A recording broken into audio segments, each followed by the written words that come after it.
Former governor of the state and a chieftain of All Progressive Congress, Senator Adams Oshimole, has urged voters in the state to be cautious in voting how the People's Democratic Party in the upcoming September 21st elections over its alleged poor governance, legacy, and insensitivity to the plight of the people.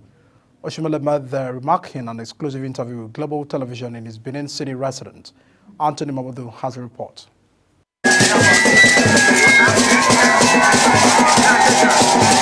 As the 2024 Edo State governorship elections hot up, Senator representing Edo North Senatorial Zone at the National Assembly, Senator Adams Oshimole, has warned electorates against voting a candidate that is disconnected from the needs of the people with a questionable character.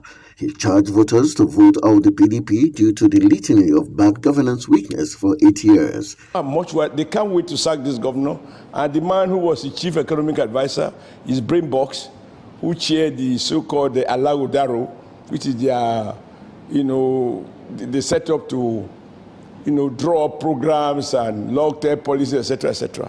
They've seen through all of that. So Edo people want a guy they can connect, a home guy that they can relate with, that they can feel, they can touch, that shares their own experiences, that come from a community, of real people, of farmers. So you understand the problem of farmers, you understand the challenge of going to drink water from the stream in the 21st century with all the risk of waterborne diseases, etc., etc. So Edo people are clear, we have to vote away PDP. PDP has never developed this state. Before I came in, PDP would have developed the state. Everywhere we go, the only thing they have are the things APC government did while I was governor. The former APC national chairman, Senator Adams Oshimole, called on the electorate to trust more the APC candidate, Senator Monday Okpebholo, to bring relief in the areas of health, education, security, and social welfare, assuring the people of good governance by the APC candidate. Our candidate is not a stranger. He just passed through ballot box January to March 2023. So his people voted for unanimously in his land, and so he is not. He knows what the issues are. He has raised those issues in the course of his campaign, and he has been repeating them. They have to be careful about these people who don't live here. They just come at the eve of an election. They probably have never voted. They call themselves technocrats, and at the end of the day, they just feast on playing with, jargons and sophistry. MOUs, parading people of color of different parts of the world as investors. They've seen through all of those lies. Now what people want is not sophistry. They want practical governance. That if you build a road, people can carry their farm produce to the market. If you connect to a rural community, it does not require environmental impact analysis. All of those buzzwords they use to siphon money away, because the best way to steal money is through consultancy. You don't see anything visible. Senator Adams Oshimole posits that the panacea to re-election and support of any government is good governance. So it is hoped the interest of the people will always be put first. Anthony Mamadou reporting for Global Television. Our Edo State half-cycle election campaign rallies gone tinted with war of words between the All Progressive Congress and People's Democratic Party over personal and governance-related issues on the APC campaign train. This happened at Ono on the local government hearing ward. Onoki, APC candidate in the forthcoming election, Senator Monday Okpebholo, has showed the gathered crowd and communities of better life when in power. Anthony completes the report. In the rallies at Ohunde local government areas, Senator Adams Oshimole led other APC chieftains in a war of words aimed at the PDP and its candidate Asue Ighodalo before promising the people that their party will right the wrongs of the incumbent administration. I followed Obaseki to one village, which I was told Ethiopia is his ancestral village. Okay. I went there. The transition, the scene was very well. And I showed him the whole Peking now will be governor. The Enige mobilized all his people in 2016. And they voted for Obaseki. Thereafter, Obaseki never returned to that his ancestral home. No! When the Enige no share, the Enige decided to come and meet Obaseki at Osadepe Avenue and Government House. The old man got there, he waited and waited 2 days, 3 days, he don't see Obaseki. On his way back, I think people must remember this. Yes, he was involved in accident and the Enige died. Yes. Obaseki Enogi. Obaseki never went back there to pay even condolence visit. Not to talk of erecting one block in memory of that Enogi.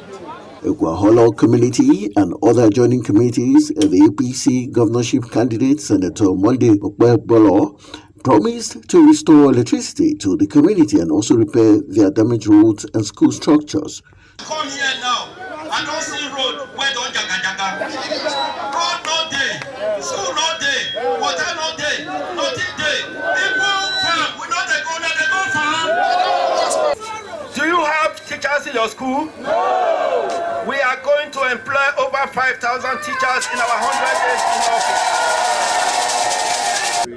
I feel too good and nice and too very much happy, because I know this man will do something reasonable for my local government. We are very, very sure that the people of Edo State know what they want.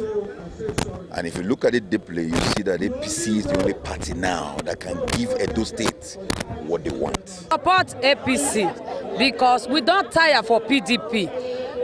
Since when we did PDP, we not see anything achieved. Nothing, no school, no water, no light.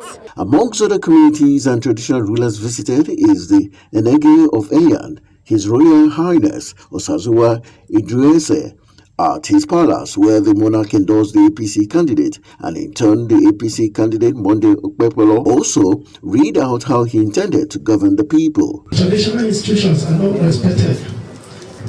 Nothing is moving in the state. Schools are dilapidated. Roads are gone. Nothing actually we can really say has been done in the past 8 years. Sir, development stopped at the time Adams Oshomole was a double left government. I want to come into the state to start from where they stopped. We want to build a new again. It remains to be seen how the political parties, their candidates, INEC, will achieve the final goal of a credible poll and governance after September 21st, 2024. Anthony Momodo reporting for Global Television. Now, the Nigerian Association of Resident Doctors has directed its members to resume work today following a 7-day nationwide warning strike embarked upon its members over the abduction of their colleague Dr. Ganiyat Popular. The association, however, said it will review the federal government's commitment to resolving its demand in the next 3 weeks. The resident doctors began a 7-day warning strike last Monday to press for the rescue of Popular, a registrar in the Department of the National Health Center in Kaduna State. Now, some of the bad governance protesters have been remanded in Kuje Correctional Center after being charged with treason. Justice Emeka Nwite of the Federal High Court sitting in Abuja ordered their remand pending the hearing and ruling on their bail application slated for September 11, 2024. The judge fixed the date after they pleaded not guilty to the 6-count charge bordering on terrorism slammed against them by the federal government. The Joint Admissions and Matriculation Board, JAMB, says 21 candidates with fake results were recommended for 2023 admissions by various institutions. JAMB, in a policy document, noted that 12 of the recommendations were by Ahmadu Bello University, Zaria. The board stated that the recommendations were possible because certificate screening was done after registration. 5 institutions are reportedly involved in recommendations. JAMB insists that all certificates must have the signature of the head of the institution, the vice chancellor, provost, or rector. Now, the Niger police have declared a British national, Andrew Winnie, also known as Andrew Povich, and a Nigerian Lucky Obiyan wanted for allegedly plotting to overthrow the democratically elected government in the country. The police accused the British national of building a network of sleeper cells to topple the government and plunge the nation into chaos. Addressing journalists in Abuja, the first spokesperson, Moya Adeyobi, said Wayne rented a space at the Labour House and established a school to serve as a decoy. The Defense Headquarters has denied that bandits in Zamfara State hijacked 2 armored vehicles. It also refuted claims that a large number of civilians were killed and mass buried by terrorists, as well as reports that over 150 terrorists were kidnapped also by terrorists in Sokoto State. The Defense Headquarters' response was followed videos that had emerged over the weekend. Away from that, the National Emergency Management Agency says the fatality caused by severe flooding in the country has risen to 192 across 29 states. The flooding is caused by unprecedented rainfall and the rising in Niger and Benue rivers. The agency spokesperson Ezekiel Mazun noted that he got information from Emergency Operations Center that the death toll has increased to 192. The latest figure is as a result of flooding that happened in Plateau State. A group prisoners' rights advocacy initiative has called for a probe into the poor feeding of inmates in the custodial centers across the country. The organization's founder, Ahmed Adetola, says a probe should not be limited to the Calabar Custodial Center, into which the Minister of Interior, Tunji Ojo, ordered a probe. The order by the minister followed the viral video alleging that inmates at the custodial center were subjected to inhuman treatment, including being served poorly cooked beans as breakfast. Around the Katsina State Government House in Katsina has reportedly been gutted by fire early Monday morning. However, the cause of the fire had yet to be ascertained. A source whose house is close to the Government House, Alhaji Bashir, had stated that the fire started around 6 a.m. today. You're watching News Express on Global Television, coming to you live from Nigeria's capital, Abuja, where News Express returns Falcon H South Korea at Under-20 Women's World Cup. Details of these and more stories comes after this break. Please stay with us.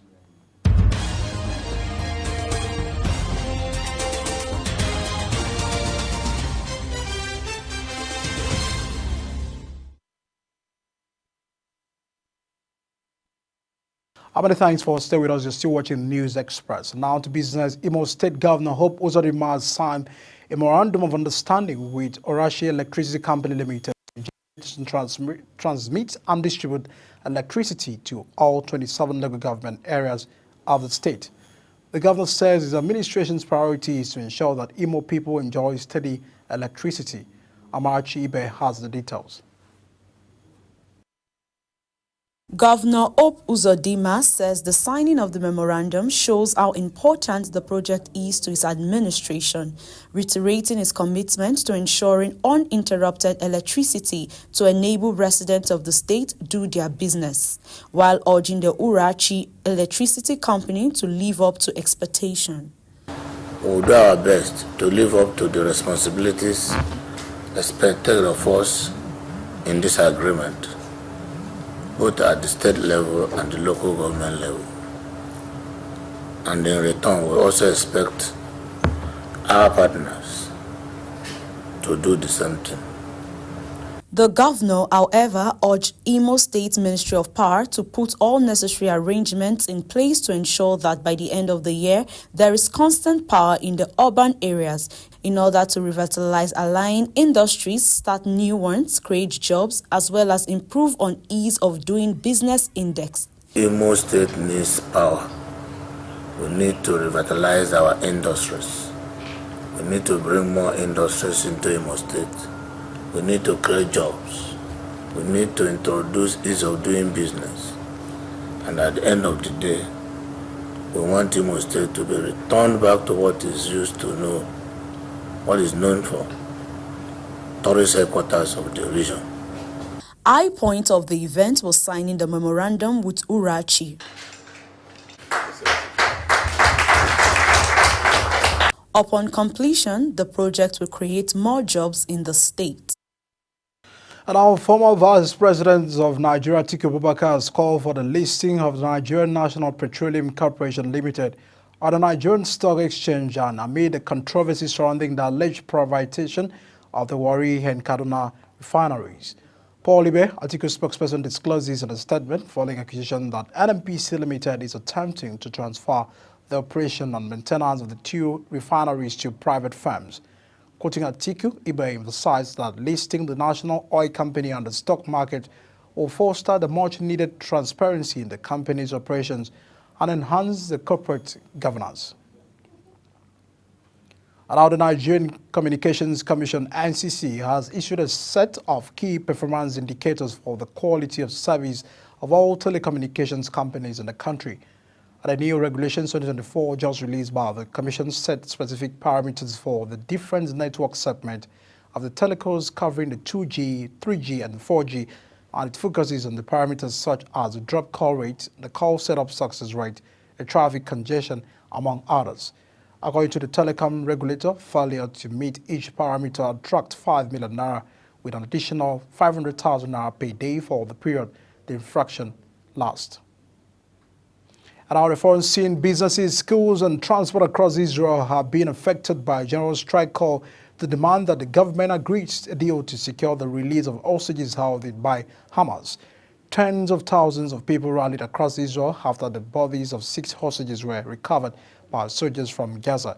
Some flights at Ben Gurion Airport, Israel's main air transit, have been disrupted today, while protesters have blocked the several roads.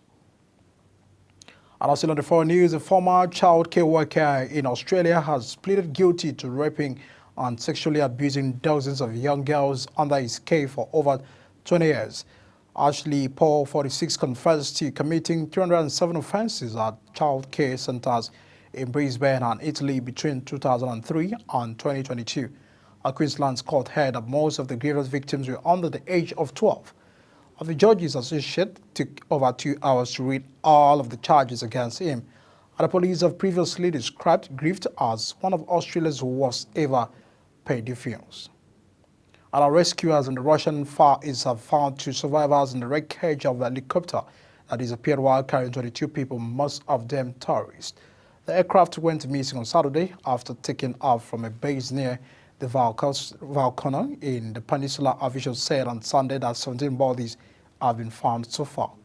The area, a popular tourist destination, is famous for its active volcanoes, and the cause of the crash is unclear. The Mi-80 helicopter that disappeared from the radar on Saturday was carrying 19 tourists and the 3 crew members. And out of sports, Eniola Bolaji has made history as the first African athlete to win a medal in the badminton, securing a bronze medal for Nigeria in the women's singles category.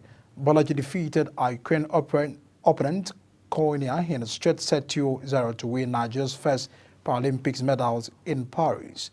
Although Bolaji had a sight set on gold, she fell short in the semi-final, losing 2-0 to China's 0. However, she redeemed herself by clinching the bronze. Our let go by Flourish Sabistan and Nigeria's Falconet victory against the Korean Republic at the FIFA Under-20 Women's World Cup in Colombia. In a game where goal-scoring opportunities were far-reaching, it was the Nigerian girls that made the most of their dip into the stoppage time at the X-Stadio at the Childs Baptist Stadium. Despite the early promise by the Falconet, it was the Asians that came close to drawing the first blood in the quarter hour, but got to foot to a tasting across from the right. Now, to wrap up the Global News Express, let's take a look at the top stories. Resident doctors suspend warning strike resumes today. The End Bad Governance protesters remanded in Kuje prison. In business, NCC issues fresh quality of service keeps for Nigerian telecoms and to impose fines. Unenforced protesters block roads during the strike in Israel to demand Gaza hostage deal. And sports, Falconet